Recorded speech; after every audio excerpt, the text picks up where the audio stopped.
2025 December 31 இரவு 11:59 மணி. சென்னையில ஒரு சின்ன ரூம்ல அருண் உட்கார்ந்து அழுதுட்டு இருந்தான். வயசு 27. வேலை போச்சு, கடன் 8 லட்சம். காதலி விட்டுட்டு போயிட்டான். அவன் டைரிய திறந்து கடைசி பக்கத்துல எழுதினான். 2025 என்ன கொன்னுடுச்சு, 2026 என்ன புதுசா பிறக்க வைக்கும்.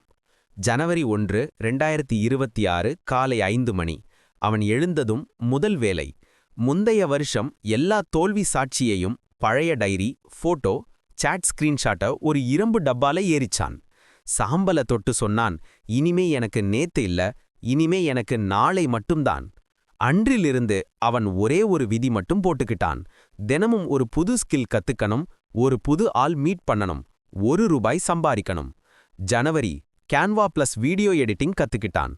பிப்ரவரி இன்ஸ்டாகிராம் ரீல்ஸ் போட ஆரம்பிச்சான். மார்ச் முதல் ₹10,000 சம்பாதிச்சான். ஜூன் முதல் 1 லட்சம் வந்துச்சு. டிசம்பர் 31, 2026 இரவு 11:59 மணி. அவன் அதே ரூம்ல உட்கார்ந்து டைரிய திறந்தான். இம்மாதிரி எழுதினான்: 2025 என்ன கொன்னுடுச்சு, 2026 என்ன கோடீஸ்வரனா மாத்திட்டு.